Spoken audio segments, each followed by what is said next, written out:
توفع کا مزید سمجھنے کے لیے ہم اس آیت پر غور کرتے ہیں. جب عیسیٰ علیہ السلام قیامت والے دن اللہ سے عرض کریں گے فلما توفیتنی کنت انت الرقیب علیہم، جب تو نے مجھے وفات دی تو تو ہی ان پر نگران تھا.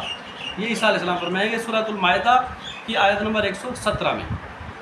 اس آیت میں اللہ تبارک و تعالیٰ قیامت کے دن کا حال بیان فرما رہے ہیں کہ جب اللہ عیسیٰ علیہ السلام سے ان کی قوم کے بارے میں پوچھیں گے تو وہ کہیں گے کہ جب تو نے مجھے وفات دی تو ہی ان سے باخبر رہا. یہ وہ جواب جو قیامت کے دن عیسیٰ علیہ السلام دیں گے. لیکن حیرت ہے اس بیان پر کہ عیسیٰ علیہ السلام کیا جواب دیں گے. لوگ کہتے ہیں کہ یہ تو اللہ کو معلوم ہے. بھائی اللہ نے بتا دیا ہے کہ عیسیٰ علیہ السلام یہی جواب دیں گے کہ جب اللہ تو نے مجھے وفات دی تو ہی ان پر نگران رہا. تو کیا عیسیٰ علیہ السلام اس شریعت کے پابند ہونے کے باوجود بھی قرآن سے اتنے غافل ہوں گے کہ نعوذ باللہ نصارہ کا شرک جو اللہ نے قرآن مجید میں واضح الفاظ میں فرمایا ہے، بیان فرمایا، انہیں معلوم ہی نہیں ہو سکے گا؟ اور یہ کیسے ہو سکتا ہے کہ اللہ نے دو انبیاء کو الگ الگ کتابیں دے کر مبعوث کیا ہو اور وہ اپنی شریعت کو چھوڑ کر کسی دوسرے کی شریعت کا پابند ہو جائے؟ اب ساتھ ہی بخاری کی حدیث بھی ملاحظہ فرمائیں. بخاری کتاب التفسیر سورۃ المائدہ الا وانه يجاء برجال من امتي ويؤخذ بهم ذات الشمال فاقول يا رب اصحابي فيقال انك لا تدري ما احدثوا بعدك فاقول كما قال العبد الصالح وكنت عليهم شهيدا ما دمت فيهم فلما توفيتني كنت انت الرقيب عليهم. ترجمہ ابن عباس رضی اللہ عنہ بیان کرتے ہیں کہ رسول صلی اللہ علیہ وسلم نے خطبہ دیا، فرمایا ہاں اور میری امت کے کچھ افراد کو لایا جائے گا اور انہیں جہنم کی طرف لے جایا جائے گا. میں عرض کروں گا میرے رب یہ تو میرے امتی ہیں. مجھ سے کہا جائے گا آپ کو نہیں معلوم کہ انہوں نے آپ کے بعد نئی چیزیں شریعت میں نکالی تھی؟ اور اس وقت میں بھی وہی کہوں گا جو عبد صالح عیسیٰ علیہ السلام نے کہا ہوگا کہ میں ان پر گواہ رہا جب تک میں ان کے درمیان رہا، پھر جب تو نے مجھے وفات دی تو ہی ان پر نگران ہے. قارئین کرام غور فرمائیں، ناظرین کرام غور فرمائیں کہ نبی صلی اللہ علیہ وسلم وہی الفاظ ادا کریں گے جو اس سے پہلے عیسیٰ علیہ السلام نے کہے ہوں گے. دیکھیں محمد صلی اللہ علیہ وسلم نے بھی فلما توفیتنی کہیں گے، محمد صلی اللہ علیہ وسلم بھی یہی کہیں گے، یعنی جب تو نے مجھے توفع دیا. اب یہ روایت پر یہاں پر بھی وہی ترجمہ کر کے دکھائیں جو سورۃ المائدہ میں عیسیٰ علیہ السلام کہہ کرتے ہیں کہ اللہ نے پورا اٹھا لیا، پورا اٹھانے والا ہوں.